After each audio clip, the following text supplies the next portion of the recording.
Okay, friends, welcome back and very good afternoon to everybody. I hope you all are safe, your family members, your relative, your parents, all are safe. And you are enjoying this new era, this new way of learning.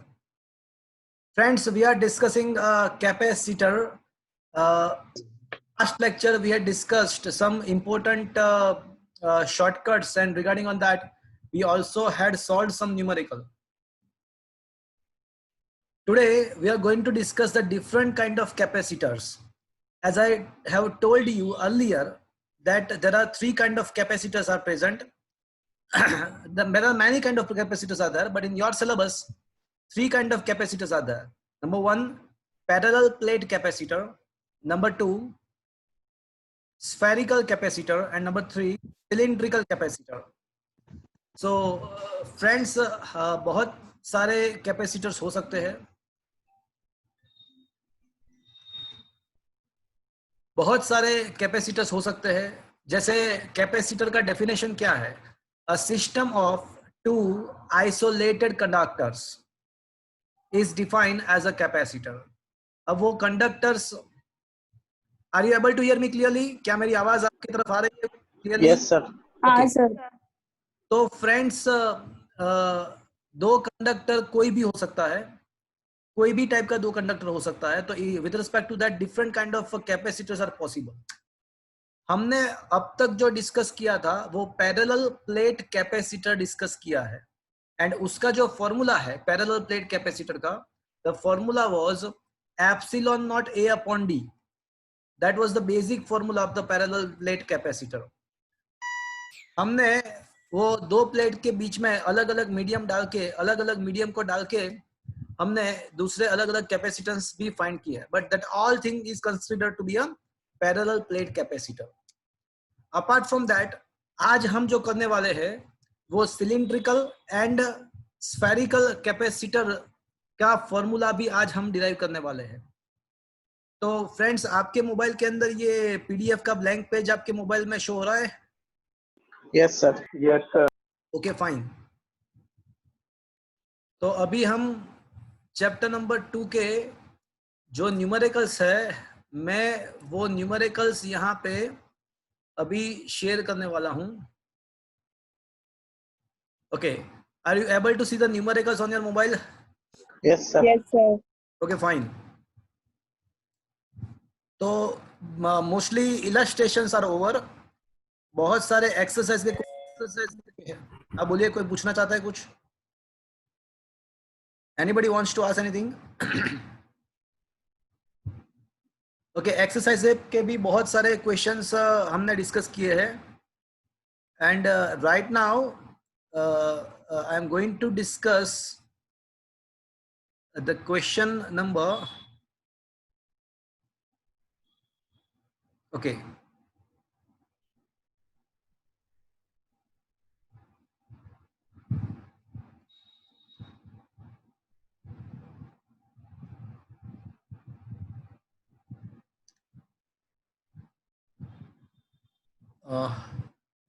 Yes.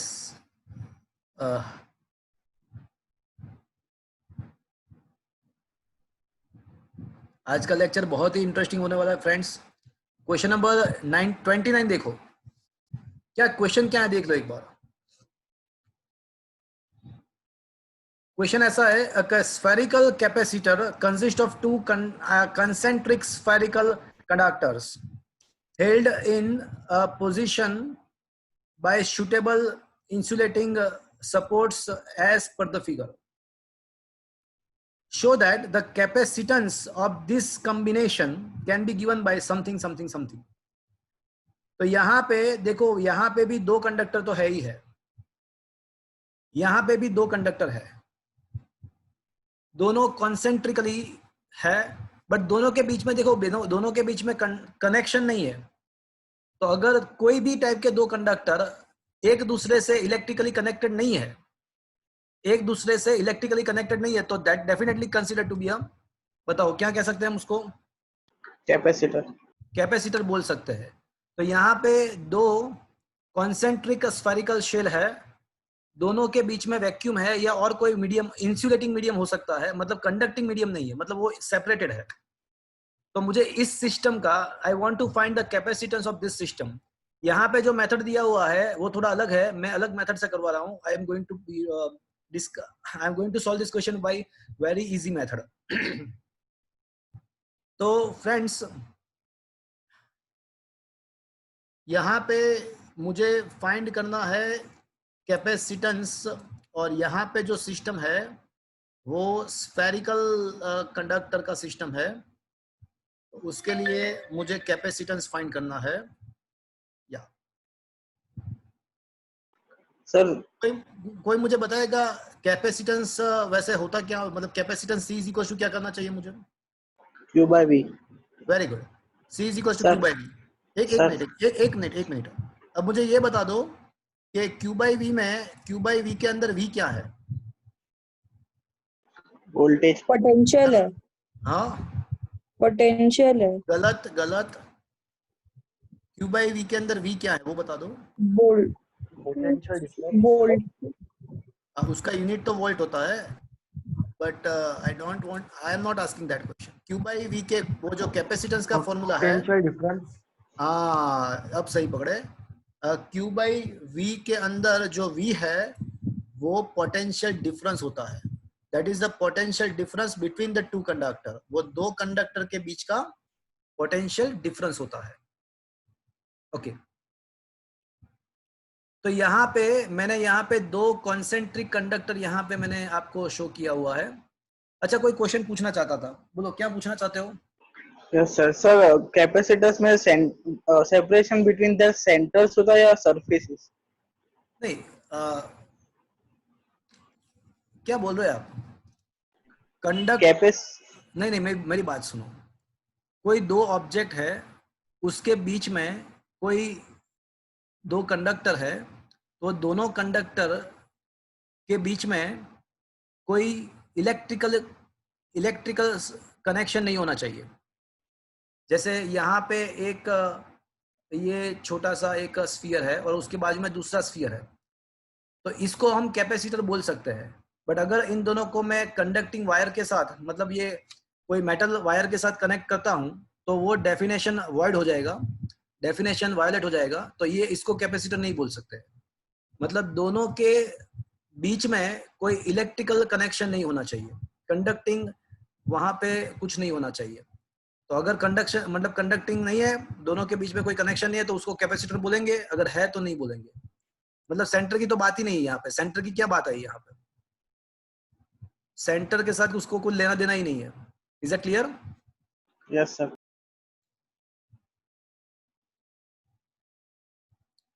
देखो, बाहर का जो sphere है उसका radius मैं assume कर रहा हूँ R1 है, और अंदर का जो स्फीयर है उसको मैं अज्यूम करता हूँ उसका रेडियस जो है वो R2 में अज्यूम कर रहा हूँ। अंदर के स्फीयर का रेडियस अज्यूम करते हैं कि R2 है। ओके,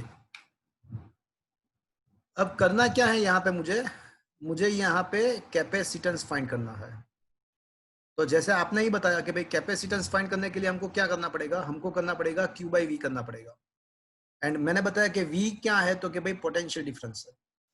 तो अभी मैं ऐसा अज्यूम कर रहा हूं कि यहाँ पे जो बाहर का जो स्फीयर है, देखो ये दोनों कंडक्टर को बैटरी के साथ तो कनेक्ट करना ही करना है, दोनों को बैटरी के साथ तो कनेक्ट करना ही करना है। तो एक कंडक्टर पॉजिटिव होगा, दूसरा नेगेटिव होगा, तो बाहर का जो है वो उसका मैंने चार्ज प्लस Q अज्यूम किया हुआ है, और अंदर का जो कंडक्टर है मैंने उसका चार्ज माइनस Q अज्यूम किया हुआ है। Assume that the charge of the inner sphere is a minus Q।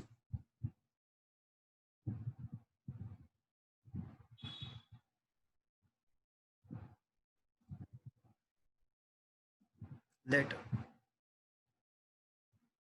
charge on a spherical shell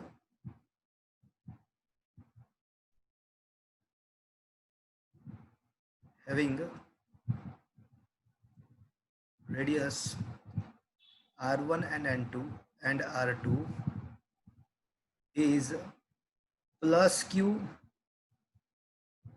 and minus Q respectively. मैंने अज्यूम किया कि ये R1 एंड R2 जो सर रेडियस वाले जो स्फीयरिकल शेल है उसका charge plus Q and minus Q है। Now potential at a surface of a shell having radius R1 is, चलो फ्रेंड्स यहां पे जिसका रेडियस R1 है उसके सरफेस पे, जिसका रेडियस R1 है उसके सरफेस पे पोटेंशियल, उसके सरफेस पे पोटेंशियल क्या होना चाहिए? चलो कोई मुझे बताएगा, उसको मैंने V1 अज्यूम किया हुआ है, तो what should be the potential on the surface? R1। देखो पहली बात क्या है कि वहां पे कौन कौन पोटेंशियल प्रोड्यूस करेगा, तो वहां पे दो, एक तो प्लस क्यू चार्ज के द्वारा पोटेंशियल प्रोड्यूस होगा एंड माइनस क्यू चार्ज के द्वारा भी पोटेंशियल प्रोड्यूस होगा। तो प्लस क्यू चार्ज के द्वारा पोटेंशियल कितना प्रोड्यूस होगा, तो खुद के सरफेस पे कितना होता है, तो कि भाई कोई भी स्फेरिकल शेल है तो उसके खुद के द्वारा, खुद के सरफेस पे पोटेंशियल होता है के क्यू बाय R1। मैं अभी किसकी बात कर रहा हूँ, मैं R1 की बात, ये पॉइंट की बात कर रहा हूँ मैं, ये जो पूरा सरफेस है ना बाहर का स्फेरिकल शेल, उसके सरफेस की बात कर रहा हूँ। तो वहां पे पोटेंशियल कौन पोटेंशियल प्रोड्यूस करेगा, एक तो खुद करेगा, तो खुद का कितना होगा, तो के क्यू बाय R1 होगा। अब दूसरा किसका है, तो माइनस क्यू का भी होगा। चलो कोई मुझे बताएगा माइनस क्यू के द्वारा कितना पोटेंशियल प्रोड्यूस होगा वहां पे?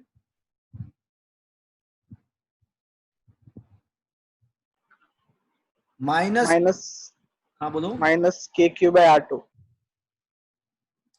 देखो जो ये जो पॉइंट है बाहर का, मतलब ये बाहर के स्फेरिकल शेल का, उसके कोई भी पॉइंट कंसीडर करो तो वो इनर स्फेरिकल शेल के लिए वो बाहर का पॉइंट है। अच्छा R1 नीचे R1 ही है। वेट, तो इनर स्फेरिकल शेल के वो बाहर का पॉइंट है। तो बाहर के पॉइंट के लिए हमको पता है कि we can consider the whole charge of a shell is to be situated on its centre as a point charge. तो मतलब ये जो माइनस क्यू है उसको मैं यहाँ पे as a point charge assume कर सकता हूँ उसके सेंटर पे, और वहां से इसका डिस्टेंस कितना है, तो वो थोड़ी ना R2 है, वो तो R1 ही है। तो फिर क्या होना चाहिए फॉर्मूला, के माइनस क्यू अपॉन क्या लिखना चाहिए मुझे, R1। Is that clear? हाँ sir. So this is the potential due to the inner spherical shell and outer spherical shell. That is the potential on the surface of a, that is the potential on the surface of a outer spherical shell. अब now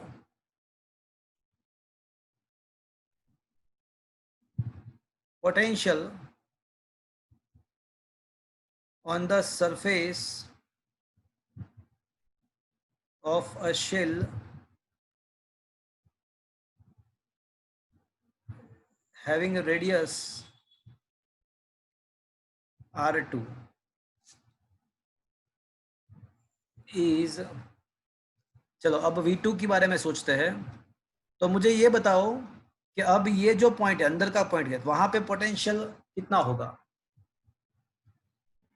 minus K Q हाँ एक bye तो R2। खुद के, हाँ एक तो खुद के द्वारा होगा, तो खुद के द्वारा कितना होगा, तो खुद के द्वारा जो होगा वो के माइनस क्यू अपॉन R2 होगा। खुद के द्वारा वहां पे जो पोटेंशियल है वो के माइनस क्यू बाय R2 होगा, और ये प्लस क्यू का भी वहां पे होगा। तो कोई मुझे बताएगा प्लस क्यू का पोटेंशियल कितना होगा वहां पे? के क्यू बाय R1। हाँ तो देखो ये जो पॉइंट है इनर शेल का, वो जो पॉइंट है वो आउटर शेल के लिए इनसाइड का पॉइंट है। तो याद करो फ्रेंड्स, स्फेरिकल शेल के इनसाइड का कोई पॉइंट है तो वहां पे शेल के द्वारा, स्फेरिकल के शेल के द्वारा कितना पोटेंशियल होता है, तो inside every point of the shell, inside all the point on our shell, the potential is a uniform and its value is equals to the value of the potential on its surface. मतलब बड़ा वाला जो sphere है उसके द्वारा अंदर के कोई भी पॉइंट पे पोटेंशियल उसके खुद के सरफेस जितना रहेगा। तो खुद के सरफेस जितना मतलब कितना रहेगा, के क्यू बाई आर वन रहेगा। सो ये जो मुझे मिला वो potential on the inner spherical, on the surface of the inner spherical shell मुझे मिल गया। तो ये फॉर्मूला पता चला फ्रेंड्स, ये कैसे मिला? Is it clear? हाँ सर। ओके, तो अब मुझे करना क्या है, अब मुझे फाइंड करना है पोटेंशियल डिफरेंस, बिकॉज ये पोटेंशियल डिफरेंस मुझे क्यों फाइंड करना है, because ultimately target is to find the capacitance of this system. तो पोटेंशियल डिफरेंस अगर मिलेगा तो ही कैपेसिटेंस का जो डेफिनेशन है वो C equals to Q by V है। तो पोटेंशियल डिफरेंस मिलेगा तो कैपेसिटेंस मिलेगा। तो potential difference V is equals to, let it is a V1 minus V2। सो अगर potential difference V1 minus V2 करते हैं तो चलो V1 माइनस V2 करो तो कौन सा टर्म कैंसिल हो जाएगा, कौन सा टर्म कैंसिल हो जाएगा? तो KQ upon R1 and KQ upon R1 will get cancelled। KQ upon R1 cancel हो जाएगा, तो बाकी क्या बचेगा, माइनस KQ बाई R1 बचेगा, और यहाँ पे बचेगा minus minus plus KQ by R2।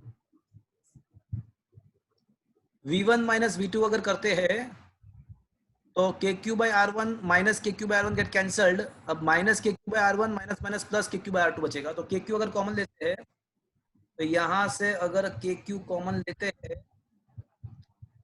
तो 1 upon R2 minus 1 upon R1। तो फाइनली आई कैन से इट इज KQ, एलसीएम लेते हैं तो R1 minus upon R1 R2।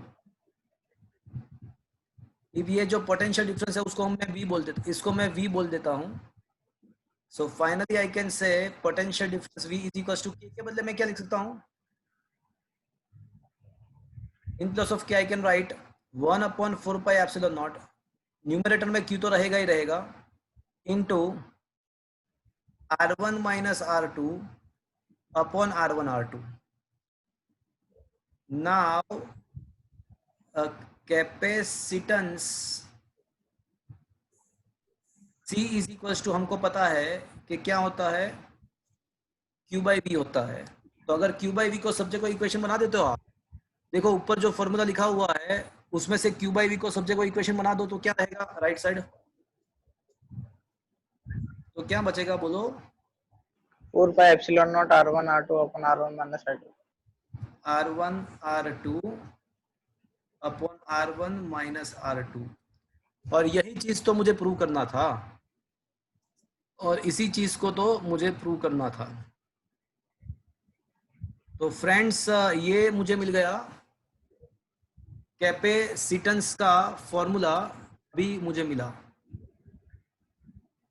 So this is what is the formula of the capacitance for the spherical capacitance I can say। But आपको यहाँ पे एक और चीज याद रखना है, एक चीज ये आपको याद रखना है कि अगर कोई एक ही स्फीयर है, अगर कोई एक ही स्फीयर है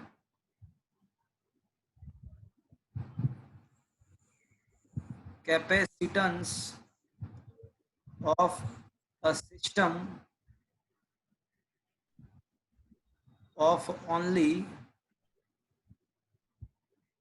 one sphere is, तो पता है किसी को क्या लिखना चाहिए, मुझे तो मुझे देगा आंसर क्या लिखना चाहिए, अगर एक ही स्फीयर है तो उसका कैपेसिटेंस क्या लिखना चाहिए, आपको पता है बताओ, चाहिए 4 पाई एप्सिलॉन नॉट, कोई बताएगा भैया? Same 0 same 4 pi epsilon naught into R और आर बाई के। क्या मैंने कभी ये डिस्कस किया है?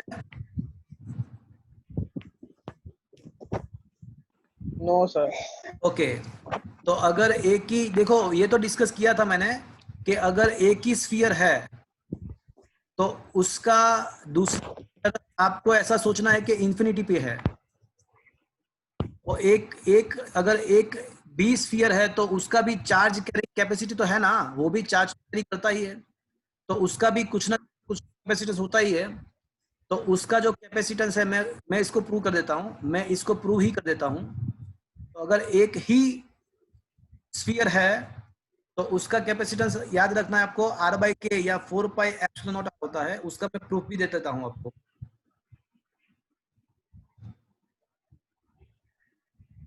और only one sphere, what is the potential on its surface? Sphere का सरफेस के ऊपर पोटेंशियल कितना होगा? तो potential on the surface for a single sphere, potential on its surface V is equals to K Q by R होता है। That is a 1/4 pi epsilon naught into Q by R. तो अगर आप Q by we को सब जगह equation बनाते हो, अगर आप q बाई वी को सब जगह इक्वेशन बनाते हो, तो it will be remains 4 pi epsilon not into r। तो that's why for the single sphere you can say the capacitance equals to 4 pi epsilon naught r, or you can also write down is this formula as a r by k। तो अगर एक ही sphere है तो उसका जो potential होगा वो r by k होगा। तो this is what is you need to remember. Sir हाँ बोलो। આપણે ડેફિનેશનમાં તો એવું છે ને કે બે કન્ડક્ટિંગ સ્ફિયર હોય અને બંનેના વચ્ચે ઇન્સ્યુલેટિંગ હોવું જોઈએ, हाँ, તો એને કેપેસિટર કહેવાય ને। વાત સાચી છે, પણ મને કહો કે કેપેસિટન્સ જે છે, બેઝિકલી કેપેસિટન્સ શબ્દ ક્યાં, આ જે વર્ડ છે ક્યાંથી આવ્યો કેપેસિટન્સ? એટલે એની ચાર્જ હા, ચાર્જ કેરી કરવાની કેપેસિટી પરથી આવ્યો। હા તો બહુ આપણે લાંબુ ડિસ્કશન હતું, we had discuss a very on the large scale. આપણે બહુ સ્પેસિફિકલી સમજાયું હતું કે ચાર્જ કેરી કરવાના કેપેસિટી પરથી કેપેસિટન્સ વર્ડ આવ્યો। અગર કોઈ સિંગલ સ્ફિયર હોય ને, સિંગલ સ્ફિયર, તો એને પણ કંઈક તો ચાર્જ કેરી કરવાનો કેપેસિટી હોય જ, એટલે એ પણ જો ચાર્જ કેરી કરે છે તો પછી આનું પણ કેપેસિટન્સ હોય ને। પણ વાત એવી છે કે with respect to the single sphere, if we have a two sphere, then the system can store more charge. The system can store more charge, and because of that a capacitor is defined as a system of two isolated conductors. પણ ત્યાં mention કર્યું હતું આપણે, ત્યાં mention હતું જ કે if a single sphere is there, then it is also considered to be a capacitor, and in this circumstances, to obey the definition, we will assume that the other sphere is at the infinite distance with the zero potential। अगर कोई एक ही conductor है तो उसको भी capacitor बोल सकते हैं, तो वहां पे दूसरा कंडक्टर आपको ऐसा सोच लेना है कि वो इन्फिनिट डिस्टेंस पे जीरो पोटेंशियल पे है, वो इनफाइनाइट डिस्टेंस पे जीरो पोटेंशियल पे पड़ा हुआ है, ऐसा हमको सोच लेना है। तो वो डेफिनेशन वायोलेट नहीं होगा। वो चीज शायद डिस्कस किया हुआ है, नहीं किया है तो मैंने अभी बताया आपको। Is that clear? Yes sir. चलो यहाँ पे एक और क्वेश्चन मैं आपको पूछना चाहता हूँ। ये क्वेश्चन बहुत ही बार मैंने बहुत सारे कॉम्पिटिटिव एग्जामिनेशन में देखा हुआ है। क्वेश्चन ऐसा है कि earth is consider to be a capacitor. Earth जो है उसको अगर कैपेसिटर बोलते हैं तो उसका कैपेसिटेंस क्या होगा? What is the capacitance of the earth? I had seen this question many times. So यहाँ पे क्वेश्चन एक ऐसा है कि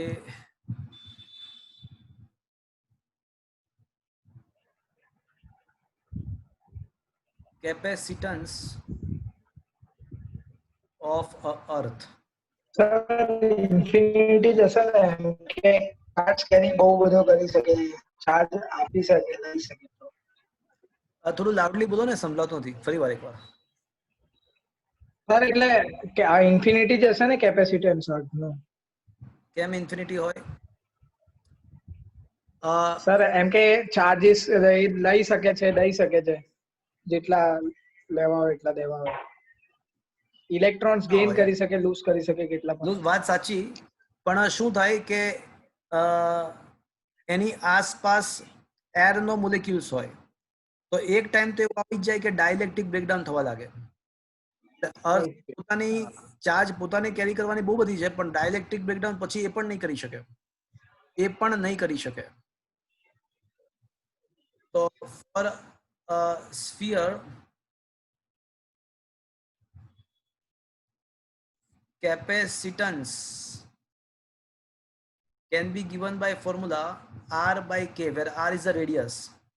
चलो अर्थ नो रेडियस 6408 किलोमीटर्स ने मीटर में कन्वर्ट કર્યો અને k no value 9 into 10 raised to 9 છે તો if you make it simplified it is comes out to be a 712 10 raised to minus 6 farad.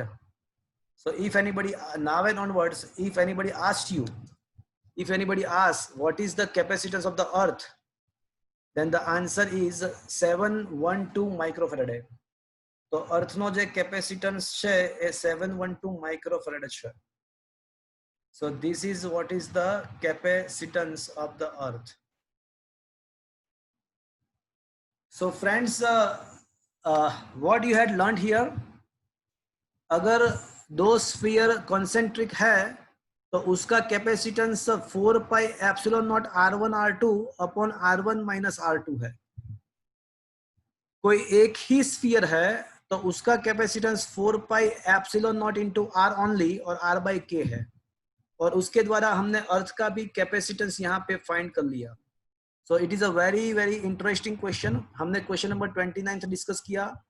आपको हर एक लेक्चर के हिसाब से यहाँ पे भी आपको ये जो स्क्रीनशॉट है या ये जो पूरा मैंने सॉल्व किया हुआ है वो आपको एज ए फोटोकॉपी मिल जाएगा आपके व्हाट्सएप पर. तो अभी मैं डिस्कस करने वाला हूँ क्वेश्चन नंबर 30. तो क्वेश्चन नंबर 30 जो है उसका न्यूमेरिकल्स क्वेश्चन नंबर 30. क्या फ्रेंड्स आपको ये समझ में आया? ये क्वेश्चन नंबर 29 समझ में आया पूरा? Yes sir. सर हाँ बोलो सर. अर्थ तो सॉलिड स्फीयर છે તો પછી ચાર્જ તો અંદર પણ સ્ટોર થઈ શકે ને ખાલી સરફેસ ઉપર જ કેમ? તો કોને કીધું કે સરફેસ પર ચાર્જ ખાલી સરફેસ પર લીધો છે? ચાર્જ સરફેસ પર જ છે એવું ક્યાંમાં કીધું છે? કોઈ જગ્યાએ એવું કોઈ જગ્યાએ ક્યાં મેન્શન છે કે ચાર્જ સરફેસ પર જ છે? તો ખાલી આટલું જ ચાર્જ સ્ટોર થઈ શકે? આ ચાર્જ થોડી ને જાય, એનું કેપેસિટન્સ છે. અરે હા સોરી સર. હા સર. હા સર. ઓકે તો let us come to the question number 30 and I am going to clear this one out. Okay, question number 29 છે ને જો અહીંયા ડિફરન્ટ મેથડ થી સોલ્વ કર્યો છે, ઇન્ટિગ્રેશન લઈને સોલ્વ કર્યો છે. It is a slightly difficult one. So I had given a very simple method to solve this question number 29 and the final answer comes out to be same 4 pi epsilon naught r1 r2 upon r2 minus r1. એ પણ ગલત છે, r1 minus r2 આવશે. r1 minus r2 obviously જો r2 minus r1 કરશો તો negative answer આવશે because r1 is અચ્છા આમાં છે ને હા okay done. Obviously here they had considered the r1 is the radius of inner sphere and r2 is the radius of outer sphere. તો પછી એ લોકો માટે આન્સર શું આવશે? r2 minus r1 આવશે ને. Understood what I mean to say is that? Yes sir. મેં છે ને આઉટર સ્ફિયર નો રેડિયસ r1 લીધો હતો એટલે મારો આન્સર ડિનોમિનેટર માં r1 minus r2 આવ્યો. આ લોકોએ ઇનર સ્ફિયર નો રેડિયસ r1 લીધો છે તો આન્સર r2 minus r1 આવે. ઇન શોર્ટ તમારે યાદ શું રાખવાનું, કેપેસિટન્સ નેગેટિવ ના હોઈ શકે. તો નેગેટિવ ના હોઈ શકે તો r1 અને r2 નો એ રીતે સબટ્રેક્શન કરવાનો કે પોઝિટિવ આન્સર આવે. પોઝિટિવ આન્સર આવે એવો સબટ્રેક્શન થાય. સમજ્યા? Is it clear? હા સર. હા sir. Yes. Question number 30. Sir હા બોલો. તો તમારી નોટ્સ એટલે આ ક્વેશ્ચન માટે તમારી નોટ્સ લખીએ તો ચાલે? હા જો મારી વાત સાંભળો, મેં તમને છે ને થિયોરી અને ન્યુમેરિકલ્સ ના નોટ્સ પ્રોવાઈડ કર્યા છે. થિયોરી ની અંદર તો મેં મારા પોતાના નોટ્સ આપ્યા છે, એમાં જ્યાં ટેક્સ્ટ બુક ની અંદર બહુ ના હોય તો ત્યાં નેસેસરી ચેન્જીસ કરી અને એને સિમ્પલ કરી અને already I had provided and you will get the notes theory notes for all the chapters. with the proper and very simple language. But numerical I am going to provide you from the Kumar publication. तो publication में अमुक chapters में लिखा है. I am also the writer in the Kumar publication, but अमुक chapters में નથી लिखा. तो આ notes publication ના હું તમને numericals માટે આપીશ. Most of the numericals માટે problem નહીં આવે, પણ અમુક numericals માં મારા notes હોય ને, મેં જે લખાયું હોય ને, તો તમારે શું કરવાનું છે? You need to make a xerox of this. आपको यहाँ इसको आपको photocopy करवाना है, प्रिंट आउट निकालना है.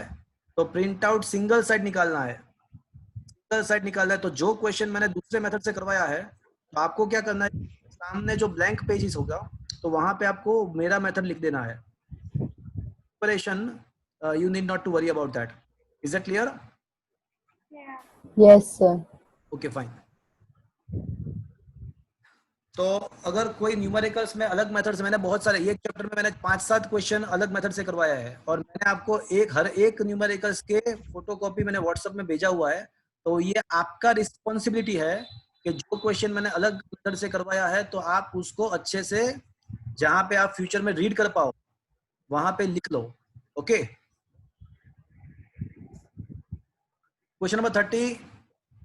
A spherical capacitor has an inner radius 12 cm and an outer radius 13 cm. देखो आ गया. क्वेश्चन नंबर 30 जो है वो 29 का एप्लीकेशन है. हमने 29 में जो फॉर्मूला डिराइव किया उसका एप्लीकेशन यहाँ पे आ रहा है. तो inner and outer radius is given. उसका चार्ज भी हमको दिया हुआ है. And it is also mention in the question that in between the two sphere, the space between the two sphere is filled. Space between the two sphere is a filled. ये दोनों sphere के बीच का जो space है वहां पे dielectric material है. Number A, आपको कैपेसिटेंस फाइंड करना है. तो वैसे बेसिक फॉर्मूला क्या है? 4 पाई एप्सिलॉन नॉट नहीं आएगा अभी. दोनों कंडक्टर के बीच का जो मीडियम है वो वैक्यूम नहीं है. तो as it is not the vacuum, तो अभी क्या आएगा फॉर्मूला? 4 पाई एप्सिलॉन आएगा. R1 R2 upon R1 minus R2. But epsilon के बदले आप क्या लिख सकते हो? आपको पता है, बोलो. एप्सिलॉन अपॉन एप्सिलॉन नॉट जो होता है वो के डाइलेक्ट्रिक कांस्टेंट के होता है. तो in place of epsilon you can write a K epsilon not. तो क्या करना है आपको? 4 पाई के एप्सिलॉन. तो के को मैं आउटसाइड लिख रहा हूं अभी, के epsilon not R1 R2 upon R1 minus R2. चाहे आप R1 माइनस R2 लिखो या R2 माइनस R1 लिखो, आपको करना क्या है? बड़ा वाला रेडियस से छोटा वाला रेडियस को सब्ट्रैक्ट, बड़ा वाला रेडियस से छोटा वाला रेडियस को सब्ट्रैक्ट करना है. Capacitor can never be negative. चलो, बाकी के का वैल्यू हमको दिया हुआ है, डाइलेक्ट्रिक कांस्टेंट 12 है, तो के का दिया हुआ है, 4 पाई एप्सिलॉन का दिया हुआ है, R1 R2 सब कुछ दिया हुआ है. तो can you find the capacitance? चलो, फर्स्ट क्वेश्चन मिल गया. सेकंड क्वेश्चन, अब दूसरा क्या है? What is the potential of a inner sphere? मुझे पोटेंशियल फाइंड करना है अभी. तो as we know C is equals to Q by V. तो मतलब ऐसा हुआ कि V इज इक्वल्स टू, मुझे क्या करना पड़ेगा? Q by C. अब चार्ज तो दिया हुआ है, देखो चार्ज मुझे दिया हुआ है. Charge is given as a 2.5 microcoulomb. Charge दिया हुआ है. और कैपेसिटेंस जस्ट हमने फाइंड किया, तो कैपेसिटेंस को फाइंड कर दिया, चार्ज दिया हुआ है. तो आपको ये पोटेंशियल डिफरेंस या पोटेंशियल, यहाँ पे मिस्टेक है. What is the potential difference ऐसा होना चाहिए. Potential difference between the two sphere. तो पोटेंशियल डिफरेंस फाइंड करना है, तो वो मिल गया. अब तीसरा क्वेश्चन ऐसा पूछा हुआ है कि compare the capacitor of a capacitor with the isolated sphere of a radius 12 centimetre. अब देखो, तीसरा जो क्वेश्चन है उसमें ऐसा पूछा हुआ है कि अब ऐसा स्फीयर है कि जो एक ही है, एक ही कंडक्टर है, उसका रेडियस 12 सेंटीमीटर है. तो उसके कैपेसिटर के साथ जो अभी आगे जो है उसके साथ उसको कंपेयर करना है. तो मुझे कोई बताएगा, जो सी ऑप्शन है उसमें मुझे क्या फॉर्मूला अप्लाई करना पड़ेगा? R by K. हाँ, तो उसमें आपको R by K अप्लाई करना पड़ेगा. तो 12 सेंटीमीटर अपॉन 9 इंटू 10⁹. तो वो कुछ मिलेगा आपको. अब दोनों को कंपेयर कर दो, कौन बड़ा है, दोनों को देख के बता दो कौन बड़ा है कौन छोटा है. तो ऑब्वियसली कौन बड़ा होगा? कोई मुझे बताएगा कौन सा बड़ा होगा? 2 स्फीयर वाला बड़ा होगा कि 1 स्फीयर वाला बड़ा होगा? देखो, देख लेते हैं. देखो, पहले का जो आंसर आता है ना वो उसका जो आंसर आता है वो 4.6 10⁻11 ऐसा आता है फेरेडे। अब दूसरे का जो आंसर आएगा वो आएगा 4/3। 4/3 का मतलब 1.33। 1.33 इंटू 10⁻11। देखो अब बताओ मुझे कौन सा बड़ा है, ये C1 बड़ा है या C2 बड़ा है, बताओ। C1। C1. तो अब आपको पता चला कि एक स्फीयर का सिस्टम है, उसके बदले अगर 2 स्फीयर का सिस्टम लेते हैं तो क्या बेनिफिट होता है। तो बेनिफिट ये रहता है कि एक स्फीयर का जो कैपेसिटेंस है उसका जो है कैपेसिटेंस उससे ज्यादा मिलेगा। 2 स्फीयर के सिस्टम में मुझे कैपेसिटेंस ज्यादा मिलेगा। तो थर्ड क्वेश्चन का आंसर ऐसा होगा कि भाई in the system of to concentric sphere capacitance is larger than the system of a single sphere. तो फ्रेंड्स क्या ये क्वेश्चन आपको 30th क्वेश्चन ये पूरा, अरे आके ना तो बोल दो। Yes sir. हाँ ये रहा, देखो ये रहा। Is that clear? Yeah. Yes sir. तो ये जो भी हमने कुछ डिस्कस किया that is correspondent to the spherical capacitance. तो स्फेरिकल कैपेसिटेंस के लिए पूरा चीज हमने डिस्कस किया। अगर एक कैपेसिटर है, 2 कैपेसिटर है, मतलब एक कंडक्टर है, 2 कंडक्टर है तो क्या होता है, वो पूरा चीज डिस्कस किया। अब फ्रेंड्स मैं क्वेश्चन नंबर इसके इस जैसा ही एक क्वेश्चन है, question number I am going to discuss या क्वेश्चन नंबर 35। तो इसका जो क्वेश्चन है ऑलमोस्ट सिमिलर है, अभी जो हमने मेथड किया उसके जैसा ही है। देखो फ्रेंड्स 35 में क्या लिखा हुआ है कि a small sphere of a radius r1 and having a charge q1 is enclosed by a shell of a radius r2 and charge q2। तो अंदर का स्फीयर जो है उसका चार्ज q1 है, उसका रेडियस r1 है। बाहर का जो स्फीयर है उसका चार्ज q2 है, रेडियस r2 है। देखो ध्यान से देखना, बहुत ही बढ़िया क्वेश्चन है। तो अब ऐसा है कि show that if q1 is positive charge then show that the charge will necessarily flow from the sphere to the shell if we connect them by a wire, no matter whatever the q2 is। चलो कोई मुझे बताएगा question किसको समझ में आया और आपको क्वेश्चन में क्या समझ में आया, मतलब मुझे चलो कोई बताएगा क्वेश्चन क्या कहना क्या चाहता है।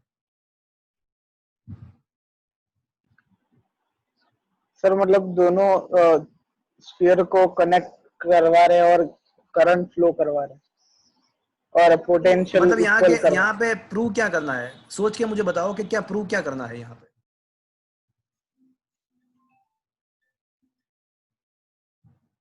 प्रूव क्या करना है? हेलो। हाँ बोलो बोलो बोलो। पोटेंशियल इक्वल होनी चाहिए नहीं कनेक्शन के गलत बाद। गलत, नहीं वो पोटेंशियल की बात छोड़ दो, आप खाली क्वेश्चन देखो। क्वेश्चन में मैं खाली क्वेश्चन क्या कहना चाहता है ऐसा बोल रहा हूँ, मैं आंसर का तो सोच ही नहीं रहा हूँ अभी।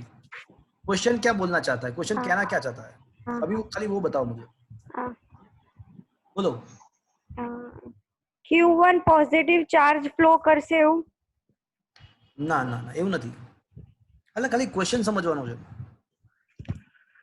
देखो मैं आपको बता दूं वापस से, यहाँ पे ऐसा इन लोगों का पूछने का टारगेट है कि अगर हम ये दोनों स्फीयर को कनेक्ट करते हैं तो charge must start flowing from sphere to shell, अंदर के स्फीयर से बाहर के शेल में चार्ज ट्रांसफर होना स्टार्ट हो जाएगा। ऐसा प्रूव करना है हमको, चाहे Q2 का वैल्यू कोई भी हो, Q2 का वैल्यू चाहे कोई भी हो, इन दोनों को कनेक्ट करते हो बाय वायर आपको प्रूव करना है। अगर मैं इन दोनों को वायर से कनेक्ट करता हूं तो मुझे प्रूव करना है कि चार्ज जो है अंदर के स्फीयर से बाहर के शेल में ट्रांसफर होना स्टार्ट हो जाएगा, ऐसा मुझे प्रूव करना है। अच्छा मुझे ये बताओ कि हीट करंट कहां से कहां फ्लो होता है? हीट का फ्लो कहां से कहां तो होता है? High High to low. Temperature to low. फिर से बोलो, कहां से कहां? Heat heat heat is always, High temperature to low temperature. Very good, heat is always flow from high temperature to low temperature. Is that clear? हाँ तो बोल दो। Yes. sir. अच्छा, अगर हीट करंट हाई टेम्परेचर से low temperature में flow होता है तो इलेक्ट्रिक करंट कहां से कहां फ्लो होगा? High potential to High potential to low potential. Very good, high potential to low potential. तो मुझे ऐसा प्रूव करना है कि charge is flowing from inner sphere to outer sphere. तो अगर मैं ऐसा प्रूव कर दूं कि अंदर के स्फीयर का जो पोटेंशियल है वो बाहर के स्फीयर से ज्यादा है, अंदर का स्फीयर का जो पोटेंशियल है वो बाहर के स्फेरिकल शेल से ज्यादा है, तो automatically it is proved that the charge start flowing from Q1 to Q2. Inner sphere to outer shell. Is that clear? क्या ये लॉजिकल मैप क्लियर हुआ अभी आपका? Yes sir. हाँ तो सर। मुझे, हाँ तो इसके लिए मुझे क्या करना पड़ेगा? मुझे अंदर का स्फीयर का पोटेंशियल निकालना पड़ेगा, बाहर के शेल का पोटेंशियल निकालना पड़ेगा, और दोनों के कंपैरिजन के द्वारा मुझे ये पता चलेगा कि किसका पोटेंशियल ज्यादा है। जिसका ज्यादा है वहां से फ्लो होना स्टार्ट होगा, high potential to low potential. तो अब अब हमारा आंसर स्टार्ट हुआ, तो अब मैं आंसर स्टार्ट कर रहा हूं।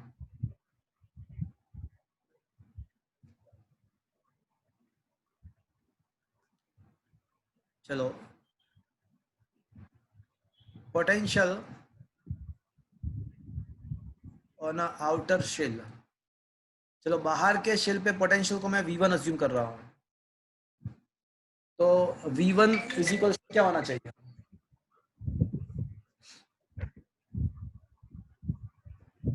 बाहर का जो पोटेंशियल है, बाहर का जो स्फीयर है वहां पे पोटेंशियल में V1 अज्यूम कर रहा हूं, तो कोई मुझे कि V1 का वैल्यू कितना होना चाहिए?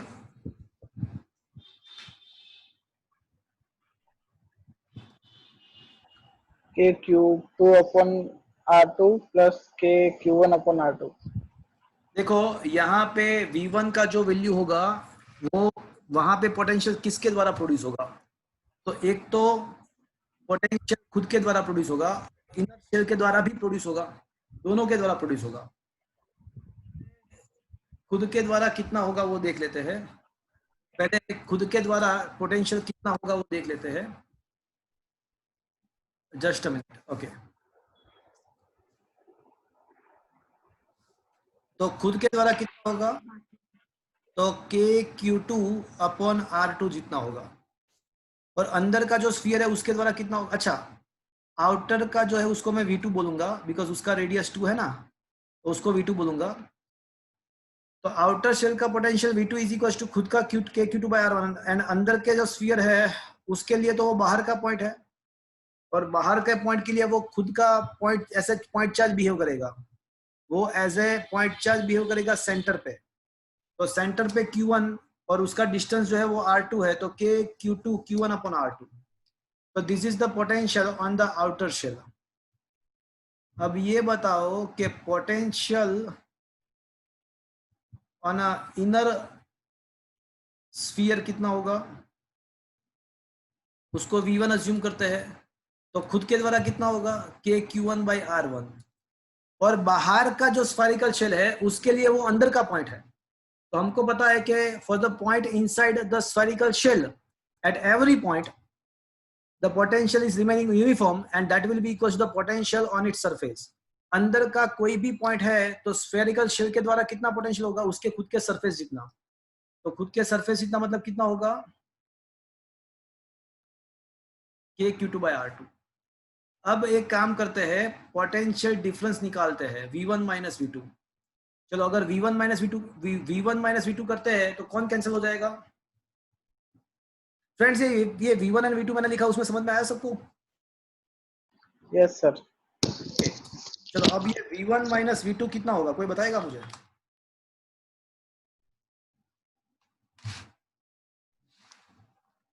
K Q1 upon R1 minus तो के ये क्यू जो वन के अपॉन क्यू, हाँ K Q two upon R two cancel हो जाएगा, K Q two upon R two will be going to cancelled, तो बाकी जो बचेगा वो पहले V1 करना है बाद में V2 करना है, तो K Q one upon R one minus K Q one upon ही आर टू रहेगा, वो Q2 वाला कैंसिल हो जाए। मतलब क्या हुआ कि ये जो पोटेंशियल डिफरेंस है वो Q2 के ऊपर डिपेंडेंट है ही नहीं, मतलब no matter whatsoever the value of the Q2, वो Q2 के ऊपर डिपेंड ही नहीं है। देखो Q2 तो कैंसिल हो गया, तो बाकी क्या बचेगा, के Q1 बाकी बचेगा 1/R1 माइनस 1/R2। उसको ज्यादा सिंप्लीफाई करते हैं, अगर ज्यादा सिंप्लीफाई करते हैं तो it R2 minus R1 upon R1 R2। अब बताओ मुझे कौन सा वाला R1 बड़ा है या R2 बड़ा है, कौन बड़ा है, किसका रेडियस ज्यादा है? R2। अब R2 ज्यादा है, तो अगर ये R2 is a greater than R1 है तो उसका जो सब्ट्रैक्शन आएगा वो पॉजिटिव आएगा या नेगेटिव आएगा?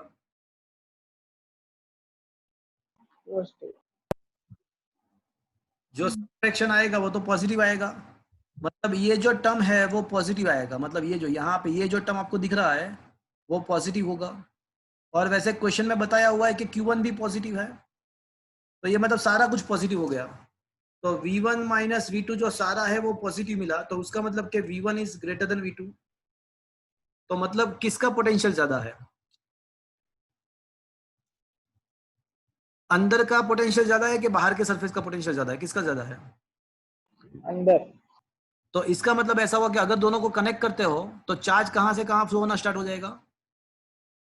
अंदर से बाहर। अंदर से बाहर। From high potential to low potential, तो वो होना स्टार्ट हो जाएगा from a sphere to the spherical shell, from sphere. तो यही तो प्रूव करना है कि prove that if the Q1 is positive then charge, if Q1 is positive then charge will necessarily flow from sphere to the shell। तो ये हमको prove करना था। तो ये क्वेश्चन समझ में आया friends? Is a good question. Yes क्या फ्रेंड्स ये चीज आपको समझ में आया? यस हाँ सर। ओके चलो और आगे बढ़ते हैं। સર बोलो। સાહેબ આપણે પોટેન્શિયલ ડિફરન્સ ફાઇન્ડ કર્યા વગર ડાયરેક્ટ V1 V2 પરથી કરી લઈએ તો ચાલે? ચાલે, પણ ખબર તો સામે વાળાને તો ખબર પડી જોઈએ ને, આપણે છે ને પર ચેક કરવા વાળો જે હોય ને એને ખબર પડવી જોઈએ એવું બતાવવાનું છે। આ તો એ તો પછી 1 માર્કર કે MCQ માટે એમ ચાલે ને? હા તો 1 માર્કમાં તો અમે મેથડ બતાવવાની નથી MCQ માં। Okay is it clear?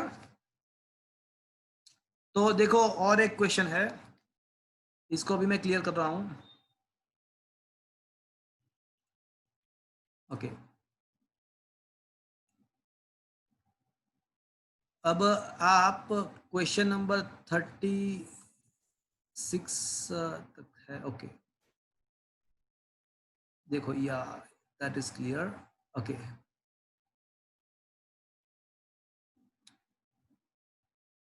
तो फ्रेंड्स अब हम बात करेंगे सिलिंड्रिकल कैपेसिटर की बात करेंगे। सिलिंड्रिकल कैपेसिटर के बारे में अब हम डिस्कस करने वाले हैं।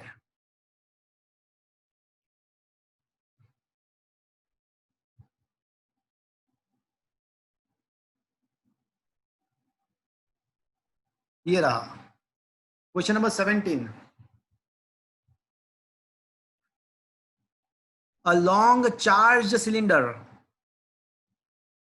of a linear charge density lambda is surrounded by a coaxial conducting cylinder. What is the electric field in the space between the two cylinders? And here the question is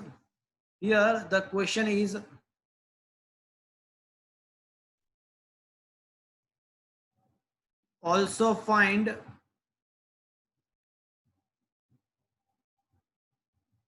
potential difference।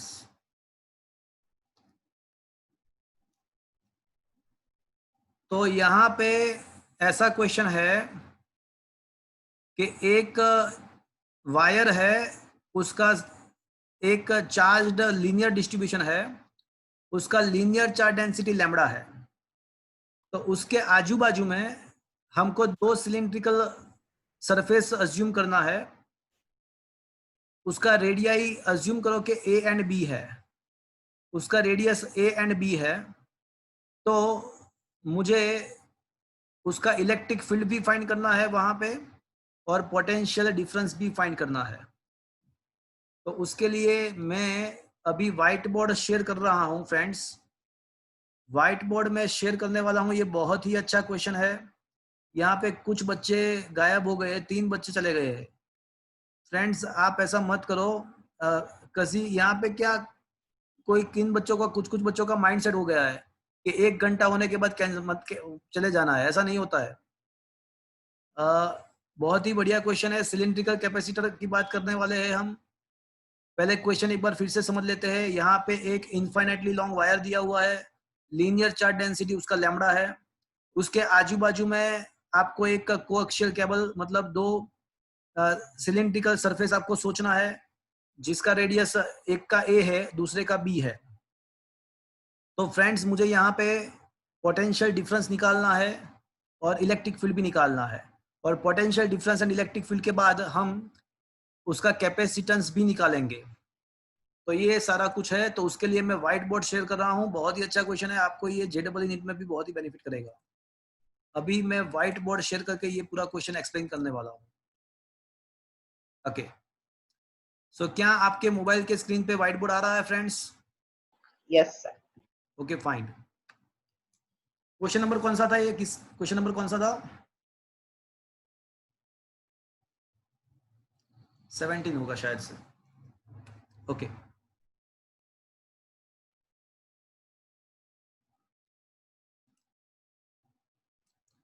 एक infinitely long wire है। तो ये रहा infinitely long wire, उसका linear charge density lambda है। उसका linear charge density जो है वो लैम्बडा है। उसके आजू बाजू में उसके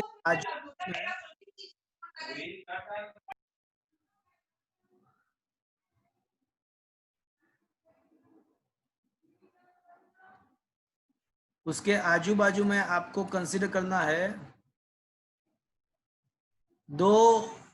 आपको दो सिलेंडर कंसीडर करना है, और वो जो सिलेंडर है उसके रेडियस हम खुद अज्यूम कर लेंगे कि वो ए एंड बी है। वो दोनों सिलेंडर के रेडियस जो है वो हम अज्यूम कर लेते हैं कि ए एंड बी है।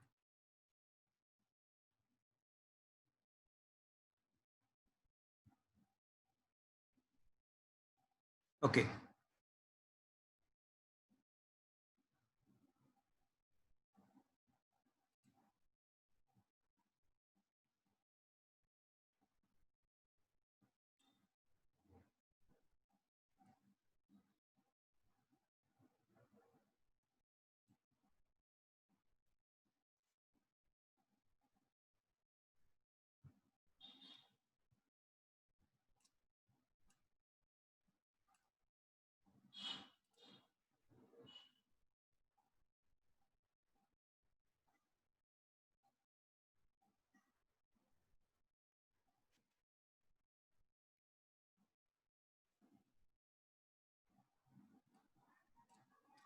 ओके,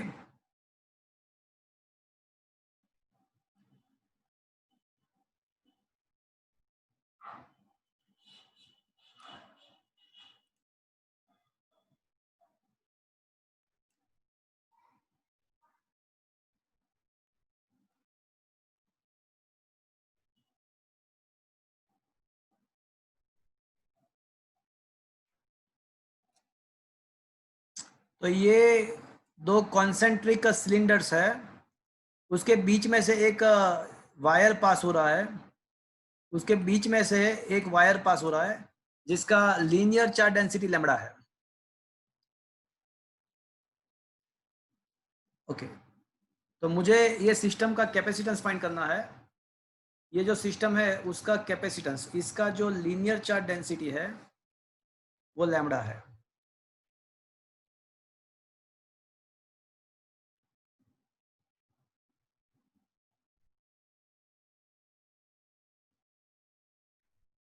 अब ये जो अंदर का रेडियस है वो a है और बाहर का जो रेडियस है वो b है। तो सबसे पहले हम इलेक्ट्रिक फील्ड फाइंड करेंगे। नंबर 1 इलेक्ट्रिक फील्ड फाइंड करेंगे।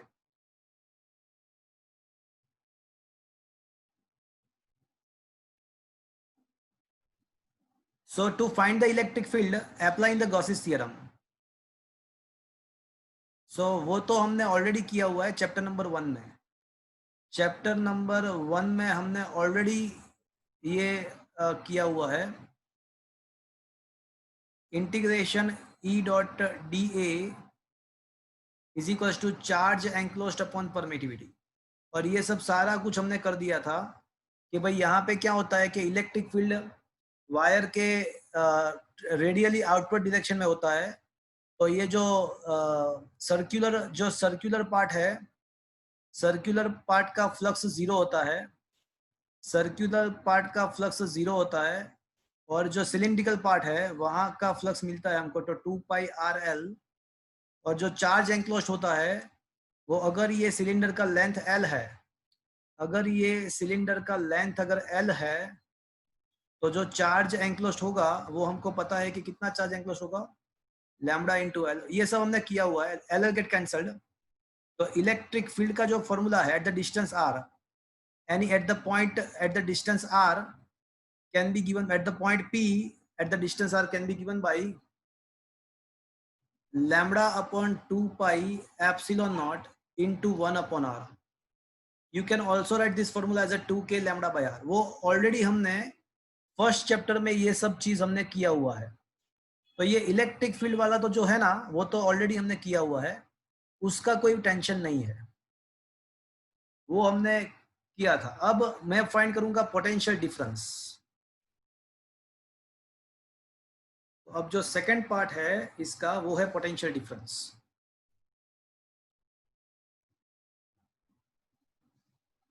नंबर 2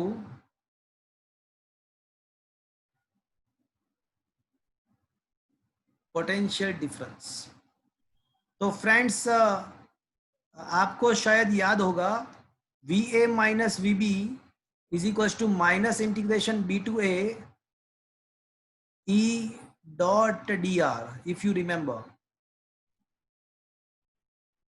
तो friends that is the equation of the potential difference. VA minus VB is equals to, that is the very first or second theory of this chapter. So VA minus VB is equals to minus integration B to A E dot dr. तो अब यहाँ पे हम ऐसा कह सकते हैं कि VA minus VB is equals to minus integration, अब E के बदले क्या लिखना पड़ेगा मुझे, lambda upon 2 pi epsilon naught 1 upon R into R cap dot dr के बदले लिखेंगे dr into R cap. But आपको ये पता होगा कि R cap dot R cap क्या होता है, बताओ मुझे। R cap dot R cap क्या होता है, 1 हो जाएगा। और अगर यहाँ पे जो माइनस है उसको मुझे निकाल देना है, माइनस को मुझे निकाल देना है, तो मुझे लिमिट का क्या करना पड़ेगा, A to B. मुझे लिमिट को इंटरचेंज करना पड़ेगा। So it is from A to B 1 upon R dr, R dot R cap 1 हो जाएगा। चलो अब मुझे ये बताओ कि 1 अपॉन R का इंटीग्रेशन क्या होता है, ln R. Very good. इसका जो होता है 1 अपॉन x का इंटीग्रेशन ln x होता है, तो 1 अपॉन R का इंटीग्रेशन होगा 1 अपॉन R का इंटीग्रेशन ln R होगा। तो यहाँ पे हो जाएगा lambda upon 2 pi epsilon naught ln R from A to B। अब पहले अपर लिमिट लगाओ फिर लोअर लिमिट लगाओ, तो lambda upon 2 pi epsilon naught ln B minus ln A। तो फ्रेंड्स आपको इसको मैं पोटेंशियल डिफरेंस भी बोलता हूं। तो potential difference V is equal to lambda upon 2 pi epsilon naught, क्या मैं इसको ऐसा लिख सकता हूं ln B बाई A, क्या मैं ऐसा लिख सकता हूं ln B by A? Yes sir. Okay अब ये मुझे मिल गया पोटेंशियल डिफरेंस, पोटेंशियल डिफरेंस मुझे मिल गया। दूसरा चीज खत्म हुआ, मुझे यहाँ पे 3 चीज फाइंड करना था, पोटेंशियल डिफरेंस, इलेक्ट्रिक फील्ड, और एक चीज मुझे यहाँ पे फाइंड करना था, और वो तीसरा चीज कौन सा था? कैपेसिटेंस भी फाइंड करना था। यहाँ पे मुझे कैपेसिटेंस भी फाइंड करना था। तो अब हम बात करेंगे कैपेसिटेंस के बारे में।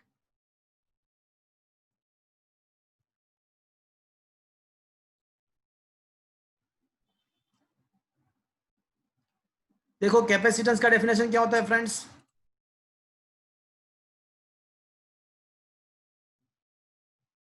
मुझे ये बताओ फ्रेंड्स, कैपेसिटेंस का डेफिनेशन क्या होता है? बोलो। Q by V. Q by V. तो यहाँ पे पोटेंशियल डिफरेंस जो मुझे मिला वो lambda upon 2 pi epsilon ln b by है। तो लैम्बडा के बदले में क्या लिख सकता हूँ?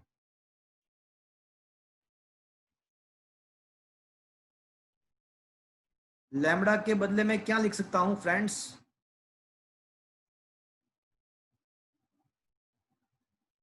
In place of lambda I can write q by l. It is a lambda is the linear charge density. तो lambda is equals to q by l लिख सकता हूं मैं। तो lambda is equals to q by l। तो अब मुझे q by v को सब्जेक्ट को इक्वेशन बनाना है। तो now capacitance is given by q by v। तो अगर q by v को सब्जेक्ट को इक्वेशन बना दो तो क्या हो जाएगा? तो अगर q by v को सब्जेक्ट को इक्वेशन बनाते हो तो क्या रहेगा? बोलो। 2 pi epsilon naught L upon ln B. 2 pi epsilon naught L upon ln b by a. So this is the formula. This is the formula of a cylindrical capacitor. तो अभी जो फॉर्मूला मिला वो मुझे सिलिंड्रिकल कैपेसिटर का formula मिला। और दूसरी बात, अगर यहाँ पे जो 2 सिलेंडर दिए हुए हैं उसके बीच में वैक्यूम है, अगर वैक्यूम के बदले और कोई मीडियम होता तो एप्सिलॉन नॉट के बदले क्या होता? एप्सिलॉन हो जाता, मीडियम का परमिटिविटी हो जाता। यहाँ पे परमिटिविटी ऑफ वैक्यूम है, बट अगर कोई और मीडियम होता तो परमिटिविटी ऑफ अ मीडियम हमको लेना पड़ेगा। तो फ्रेंड्स मैंने यहाँ पे 3 चीज फाइंड किया।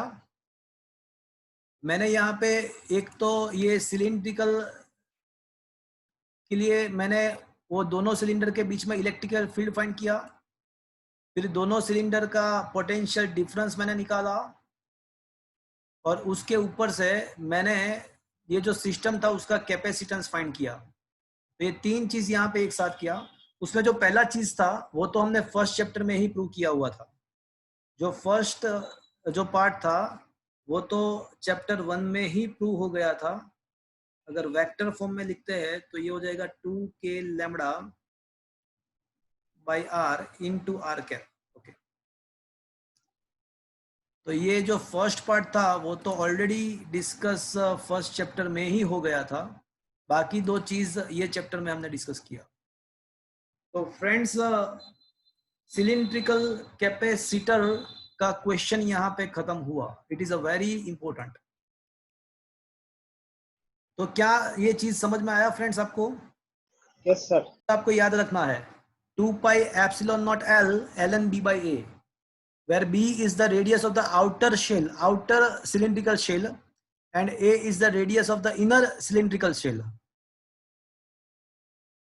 तो अब इसके बेस पे वापस से कुछ न्यूमेरिकल भी है, इसके बेस पे कुछ न्यूमेरिकल भी दिए हुए हैं। वापस में एक स्क्रीन शेयर करने वाला हूं और वो न्यूमेरिकल हम डिस्कस करेंगे। तो फ्रेंड्स आपके मोबाइल के अंदर वापस से ये न्यूमेरिकल्स के नोट्स आ गए? यस और नो सर? तो क्वेश्चन नंबर 17 जो था वो मैंने यहाँ पे डिस्कस किया। उसमें हाँ बोलो सर। जो इनर सिलेंडर है वो अगर सॉलिड होता तो भी आंसर यही आता। सॉलिड सिलेंडर होता तो भी यही आंसर आता,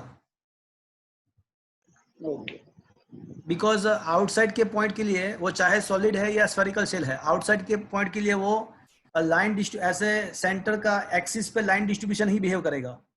मेरी बात ध्यान से सुन लेना, वो इनर सिलेंडर चाहे वो सॉलिड है या शेल है, बट वो बाहर के पॉइंट के लिए तो एज ए लाइन डिस्ट्रीब्यूशन ही बिहेव करेगा on its axis. On its axis it behaving like a line distribution. Is that clear? तो देखो यस सर. यहाँ पे क्वेश्चन नंबर 17 के अंदर पहले सबसे पहले देखो इलेक्ट्रिक फील्ड फाइंड किया हुआ है. क्वेश्चन नंबर 17 के अंदर सबसे पहले इलेक्ट्रिकल फील्ड फाइंड किया हुआ है. देखा आपने, ये रहा.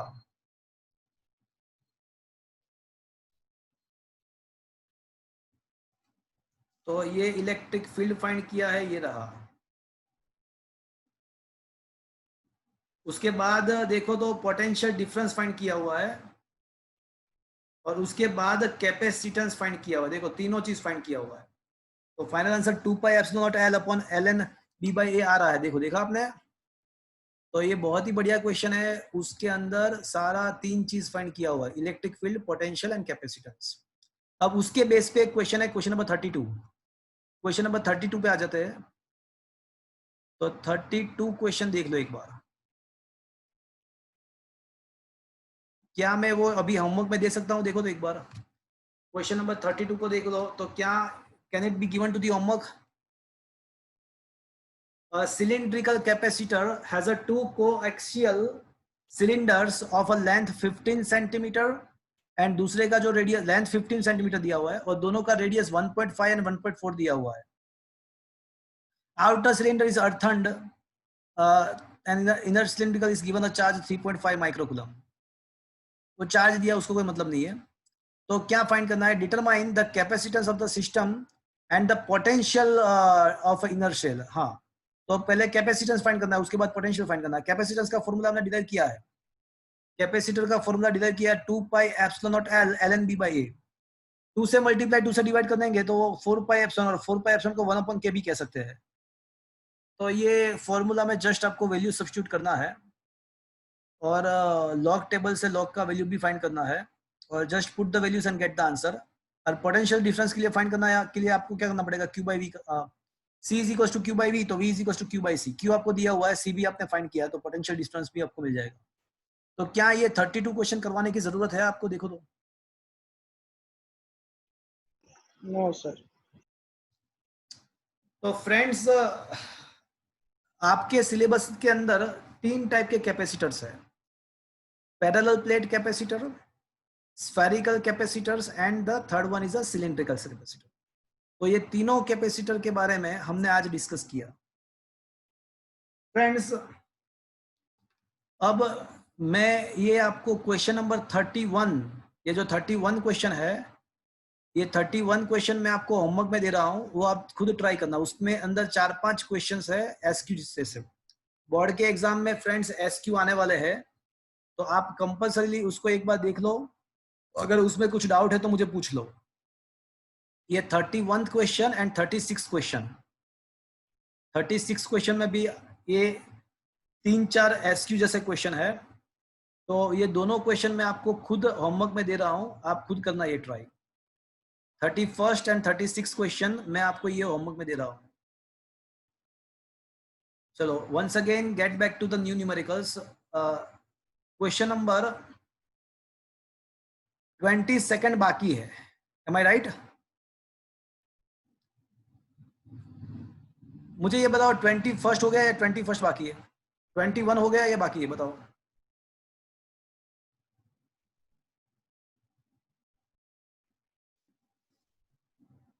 बता दो भैया, 21 किया है कि बाकी है? तो बाकी है. ओके, तो 21 भी बाकी है एंड 22 भी बाकी है. चलो 20 किया, 20 किया, 20 बाकी है. 20 नहीं, वो तो बाकी होगा. 20 तो बाकी होगा. अच्छा, तो अभी मैं 22 करवाने वाला हूं. अभी मैं 22 क्वेश्चन करवाना है. पहले क्वेश्चन को समझ लो. क्या है question?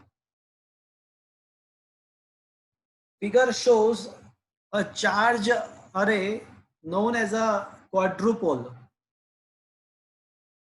For a point on the axis of the quadrupole, obtain the dependence potential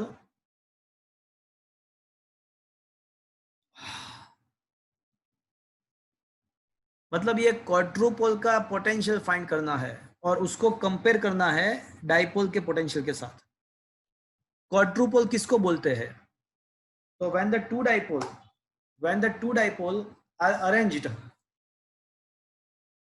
देखो यहाँ पे ये क्वाड्रुपोल का हमको यहाँ पे फिगर दिया हुआ है। एक डाइपोल यहाँ पे है प्लस क्यू माइनस क्यू, और दूसरा dipole minus Q plus Q, मतलब दो डाइपोल है, दोनों का नेगेटिव चार्ज यहाँ पे मिल रहा है। तो तो क्वाड्रुपोल और कुछ नहीं है, वो आफ्टर ऑल वो क्या है? क्वाड्रुपोल आफ्टर ऑल है क्या? तो क्वाड्रुपोल जो है वो आफ्टर ऑल तो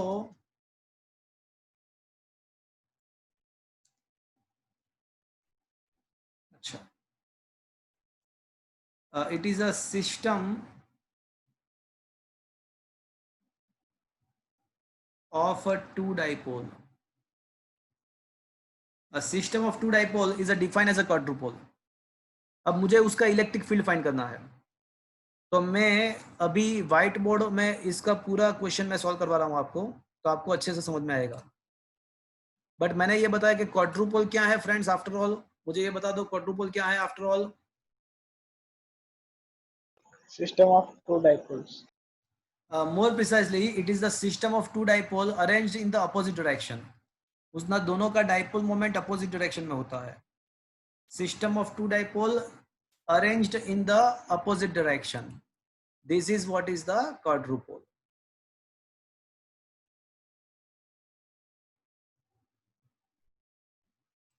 ओके, तो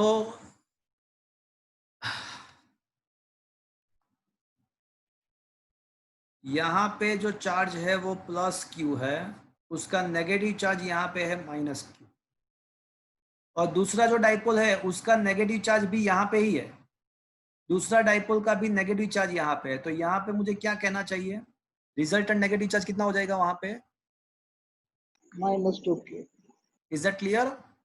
देखो, एक का डाइपोल मोमेंट इस डायरेक्शन में है minus Q to plus Q, दूसरे का डाइपोल मोमेंट इस डायरेक्शन में, तो ये दोनों डाइपोल मोमेंट अपोजिट डायरेक्शन में है। देखो, minus Q to dipole moment is in the direction from minus Q to plus Q, तो दोनों डाइपोल का डाइपोल मोमेंट देखो तो आप अपोजिट डायरेक्शन में है, वो आप देख सकते हो।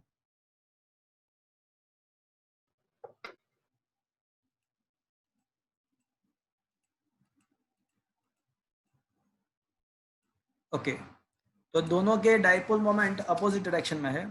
अब ये जो है वहां पे ओरिजिन है, ऐसा दिया हुआ है कि यहाँ पे ओरिजिन है, और ये डिस्टेंस डी दिया हुआ है, ये भी डी दिया हुआ है, और मुझे फाइंड करना है पोटेंशियल, मुझे फाइंड करना है यहाँ कहीं पे ये पॉइंट पे मुझे पोटेंशियल फाइंड करना है। उसका जो डिस्टेंस है वो आर है। डाइपोल, ये क्वाड्रुपोल के सेंटर से जिस पॉइंट पे मुझे इलेक्ट्रिकल फील्ड पोटेंशियल फाइंड करना है, जिस पॉइंट पे वो जो डिस्टेंस है वो दिया हुआ है कि आर है।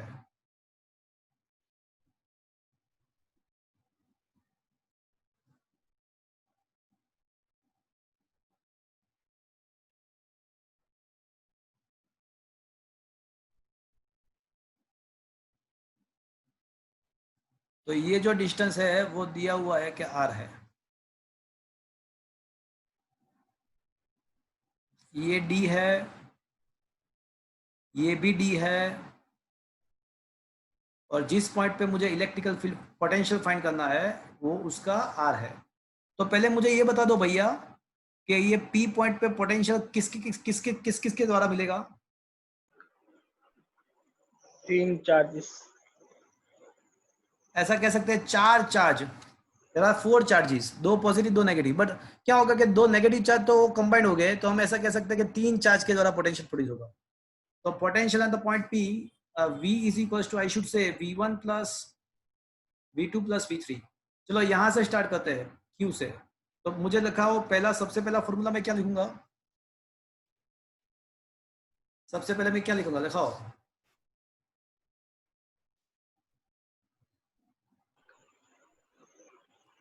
लिखा दो भैया। यहां से कितना है डिस्टेंस?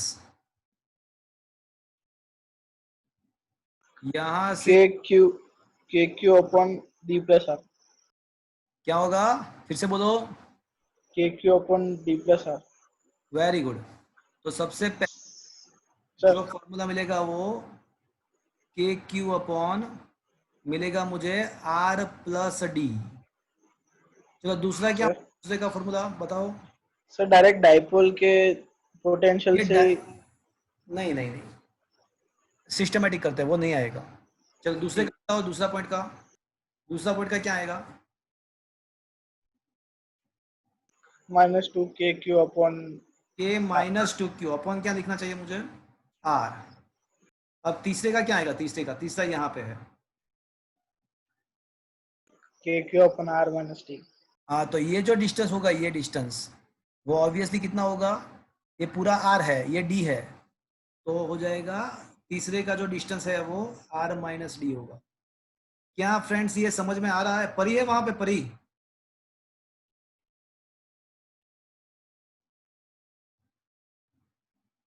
अच्छा, वहां पे आस्था है? आस्था हाँ सर। समझ में आ रहा है ये पूरा चीज? Yes sir. ओके। अब इसमें से मैं के क्यू को कॉमन ले सकता हूं, तीनों टर्म्स में से के क्यू कॉमन, तो बाकी बचेगा 1 अपॉन आर प्लस डी, यहाँ पे बचेगा 1 अपॉन आर माइनस डी, और बचेगा -2/r।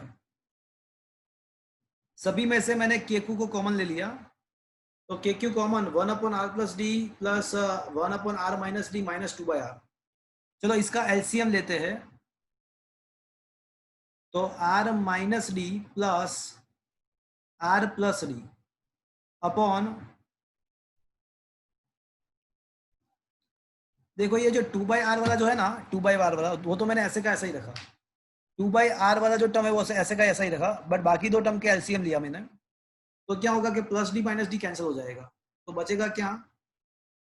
के क्यू तो कॉमन ही है, तो यहाँ पे क्या बचेगा फ्रेंड्स?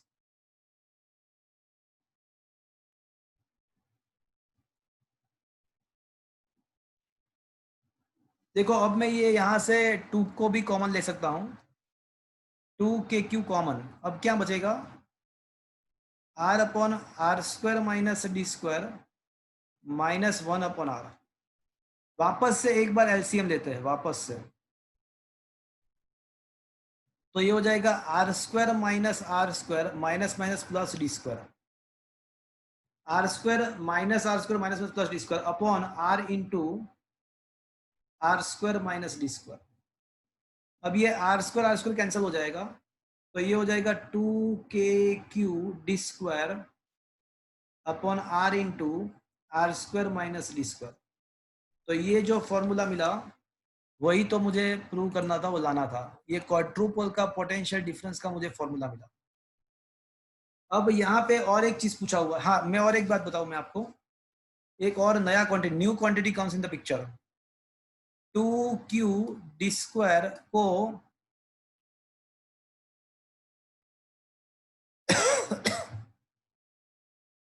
उसको क्वाड्रुपल मोमेंट बोलते हैं, एंड अज्यूम उसको मैं q डैश के, मतलब उसको रिप्रेजेंट करने के लिए q डैश सिंबल यूज करता हूं।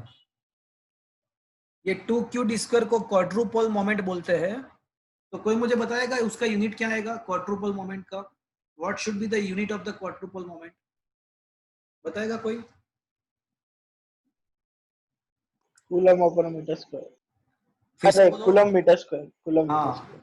सो क्वाड्रुपल मोमेंट का यूनिट आएगा कूलम्ब इनटू मीटर स्क्वायर, और उसको मैं q डैश बोलता हूं। तो फॉर्मूला अगर लिखते हैं तो 2q डी स्क्वायर, तो q डैश लिख, तो ये हो जाएगा k q dash upon r into R square minus D square. तो ये मुझे मिला क्वाड्रुपल के लिए पोटेंशियल का फॉर्मूला मिला। अब यहाँ पे एक और चीज पूछी हुई है कि r upon D is much much greater then 1, मतलब कि r is very very greater than D. तो डी स्क्वायर को निग्लेक्ट कर सकते हैं हम। तो अगर ऐसा है, अगर ये r is much much greater than D है, तो we can neglect, in these circumstances we can neglect the d square with respect to r square. तो यहाँ पे मैं d स्क्वायर को निग्लेक्ट कर सकता हूँ with respect to r square.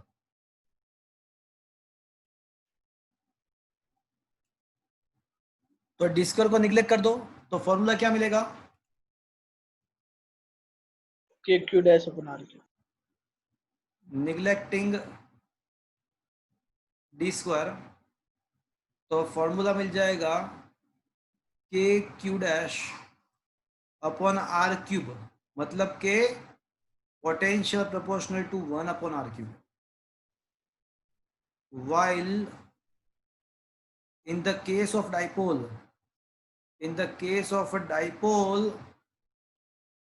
v was a kp cos theta upon r square, if you remember। तो dipole का जो पोटेंशियल था वो 1 अपॉन r स्क्वायर के साथ वेराई होता था, बट क्वाड्रुपोल का जो पोटेंशियल है वो 1 अपॉन r क्यूब के साथ वेराई होगा। तो मुझे ये भी क्वेश्चन वहां पे ऐसा भी पूछा था कि compare this potential with the potential of a dipole. तो डाइपोल के पोटेंशियल के साथ कंपैरिजन करो, तो कंपैरिजन ये है कि क्वाड्रुपोल का जो पोटेंशियल होता है वो vary with the 1 upon r cube होता है, वाइल डाइपोल का जो पोटेंशियल होता है that vary with the 1 upon r square. तो ये कंपैरिजन भी हो गया। तो क्या फ्रेंड्स आपको ये क्वेश्चन समझ में आया पूरा? Yes sir. ओके तो फ्रेंड्स मैं अभी आज का जो सेशन है वो मैं अभी खत्म करने वाला हूं। किसी को इसमें कुछ पूछना है?